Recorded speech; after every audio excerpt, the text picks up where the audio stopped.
Hello my dear folks, welcome to ant YouTuber vlog. என்னப்பா day 5 5 4 இன்னமும் டே வச்சுக்கோங்க. இதில் பார்த்துட்டு நான் டேவை கரெக்டாக போட்டுறேன். டே என்னன்றதெல்லாம் ஞாபகம் இல்லை, வெயிட் பண்ணுங்கள். 1ஆந்தேதி ஆரம்பித்தேன், 4ஆந்தேதி மட்டும் வீடியோ விட்டேன். இன்றைக்கி 6ஆந்தேதியா இல்லை இன்றைக்கி தான் 5ஆந்தேதி. அப்போ இன்றைக்கி டே 4 தான், கரெக்ட். ஓகே, டே 4. இன்னமும் சொல்கிறேன், பார்த்துக்கலாம். டே 4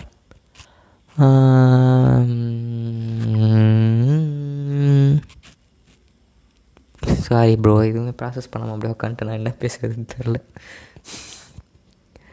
என்ன பேசுகிறதுன்னு பார்த்தீங்கன்னா, ஆஸ் யூஷுவல் டே டைரி என்ன ஆச்சுன்னு பார்த்தீங்கன்னா, காலையில் எழுந்திரித்து இன்று இன்று ஃப்ரெஷ்அப் ஆனேன். ஃப்ரெஷ்அப் ஆகிவிட்டு ட்ரெஸ்ஸெல்லாம் அயர்ன் பண்ணி சட்டையை மாட்டிக்கொண்டு கிளம்பி விட்டேன்.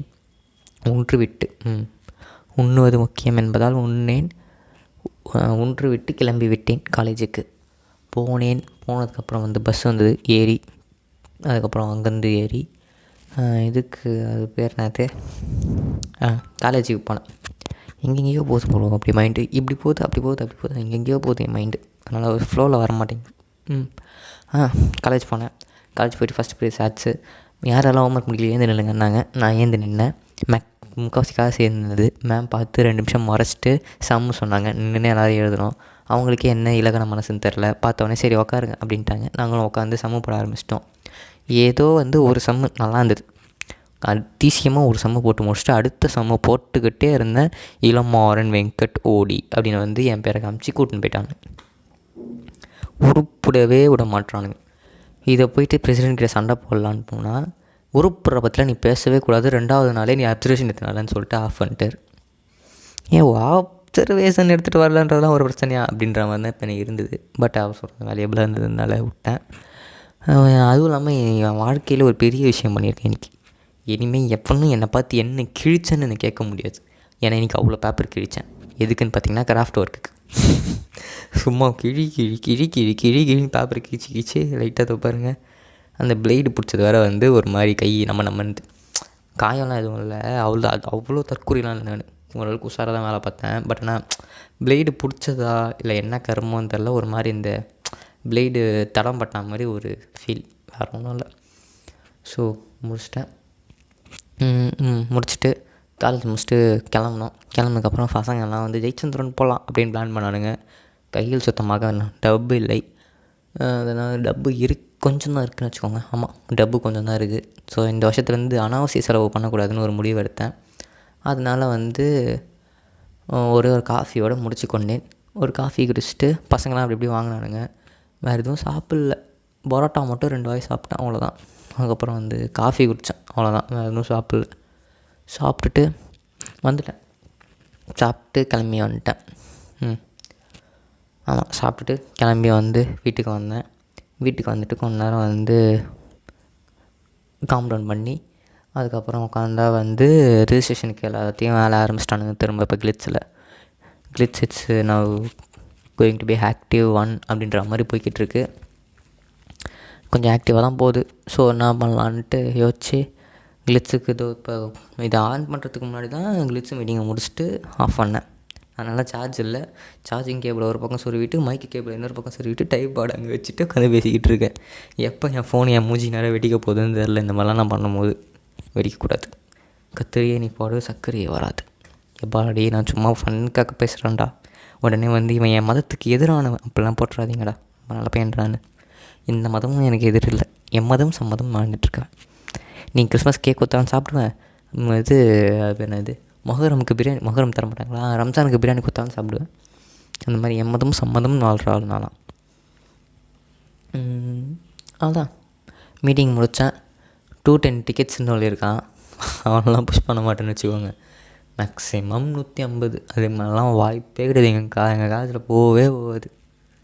ஸோ 100 150 அவ்வளோதான். முடித்தா போதுன்ற நிலைமைக்கு தான் இருக்கேன். பார்த்துக்கலாம்.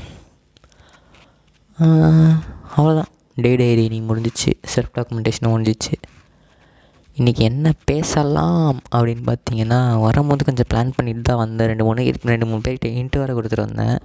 பட் ஆனால் அது பேசுகிறது எனக்கு இப்போது கரெக்டான மைண்ட் செட்டில் இருக்கானான்னு தெரில. சரி பேசுவோம். என்ன இப்போது அதான் இல்லை வேணாம் விடுங்க. எனக்கு அந்த மைண்ட் செட் இல்லை இப்போ. அதை பற்றி சொல்கிறதுக்கோ வந்து மூடு இல்லை. இன்றைக்கி அது ஒரு நாள் மூடு வரும், ஏதாச்சும் ஒரு அடி போடும், அப்போ சொல்கிறேன் நான். இன்றைக்கி எதை பற்றி பேசலாம் அப்படின்னு பார்த்திங்கன்னா, எதை பற்றியும் பேசுகிறதுக்கு எதுவுமே இல்லை. நாளைக்கு ஒரு பெரிய சம்பவம் இருக்குது, அது மட்டும் தெரியும். என்னென்னா வந்து இது இப்போ என்னது அப்சர்வேஷன் இருக்குது. இது டேட்டா எசென்ஷியல் லேப் பீரியடும் இருக்குது, அப்சர்வேஷனும் இருக்குது. ஆனால் நான் அப்சர்வேஷன் இன்னும் போடலான்ட்டு கடைக்கு நோட்டு வாங்கிறதுக்கு போனேன். ஒரு வாட்டி கடைக்கு போனேன். அந்த பக்கம் இருக்க அந்த கடையில் நோட்டு இல்லை. சரின்னு பக்கத்து கடையில் கேட்டேன், ரூல்டு நோட்டு தான் இருக்குன்னா. அடப்போடா போலீஸ் ஒரு தயிர் மனசுக்குள்ளே நினச்சிக்கிட்டு திரும்ப ரிட்டன் நடந்துட்டு வந்துட்டுருக்கும் போதே ஒரு கால். என்னன்னு பார்த்தா எங்கள் அண்ணன், முட்டை வாங்கின்னு வா அப்படின்னா. சரி நோட்டை தான் வாங்கலாம், முட்டையாவது வாங்கிட்டு போவோமேன்ட்டு போயிட்டு முட்டையை வாங்கிட்டு வரும்போது தான் நான் வந்து திருமுனையிலே ஒரு கடை இருக்குது. திருமணம்னா இப்போ இந்த ஸ்ட்ரீட் முடிஞ்சோடனே ஒரு கடை இருக்குது.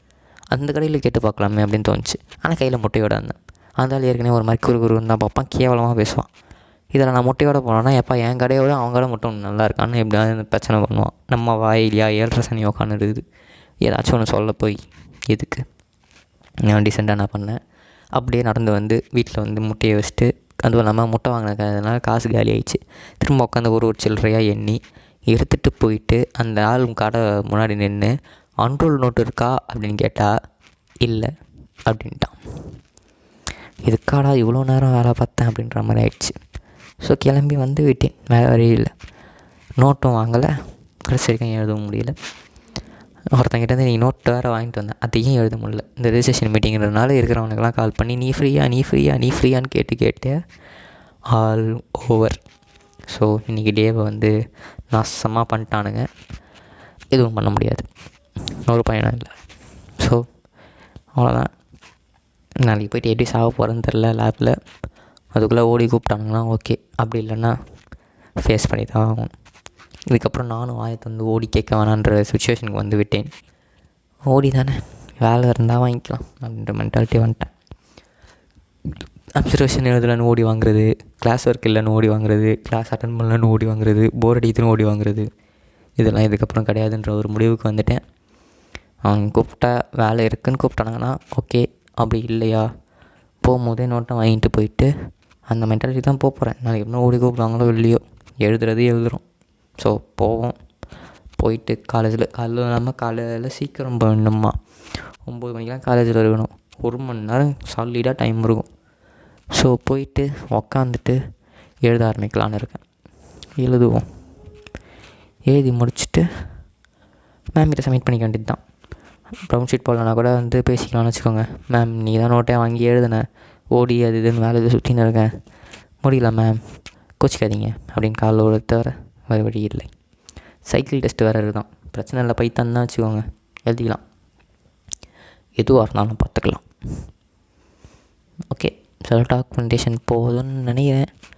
இன்றைக்கி உங்ககிட்ட பேசுகிறதுக்கும் கண்டென்ட் எதுவும் இல்லை. ஸோ நான் அப்படியே சற்றை சாத்திக்கிட்டு பேசக்கூட முடியல. பார்த்தீங்களா, என்னால் பேசக்கூட முடியல, செம்ம டயர்டாக இருக்குது. போயிட்டு பாயை போட்டு படுத்தோன்னா செம்மையாக தூக்கம் வரும். தூங்கி அந்த காலையில் என்ன வேலை இருக்கோ பார்க்கணும். ஸோ இன்றைக்கான இந்த கொசு கடிச்சா கூட காண்டாகாதுங்க. காதா நண்டு ஒய்யும் பாட்டு போடுவான் பாருங்க, அப்படியே வர்ற கொண்டுக்கு அப்படி எல்லாரும் நடிச்சு சாவிச்சுன்னு தோணும். ஆனால் அவன் எஸ்கேப் ஆகிடுவான், என் காதில் நான் அடிச்சுப்பேன், காது வலிக்கும். இதெல்லாம் எப்போ நடக்கிறது? சரி பார்ப்போம். இந்த கொசு என்னை டார்ச்சர் பண்ணுற மாதிரி உங்கள் யாரையும் டார்ச்சர் பண்ணாமல் நீங்கள் எல்லோரும் நிம்மதியாக தூங்குங்க. வாழ்க்கைன்றது வாழ்கிறதுக்கு தான், சும்மா தோணுச்சு சொன்னேன், வேறு எதுவும் இல்லை. அதான் சரி சொல்லிடுறேன். இதுக்கு வாழ்க்கைன்றது வாழ்கிறதுக்கு தான், எவ்வளோ பெரிய பிரச்சனை இருந்தாலும் அதோட அப்படி சொல்லிட்டு பெஸ்ட்டு இது பற்றின்னு தூங்குங்க, எல்லாம் சரியாகும். நம்ம வாழ்க்கை நம்ம கையில், பார்த்துக்கலாம். ஓகே கைஸ், இன்றைக்கி எனக்கு கருத்து ஊசியும் போட்டேன், எல்லாத்தையும் முடிச்சிட்டேன். இன்றைக்கான சட்டை சாத்திட்டு நான் அப்படியே போய் தூங்க போகிறேன். எடிட்டை முடிச்சுட்டு அப்படியே போய் பார்த்து அப்லோடை போட்டு தூங்கிடுவேன். நீங்களும் அப்படியே உங்கள் வேலை உங்களோட தூக்கத்தை வந்து கண்டினியூ பண்ணுங்கள். பாய் பாய், see you, stay tuned, have fun, boys.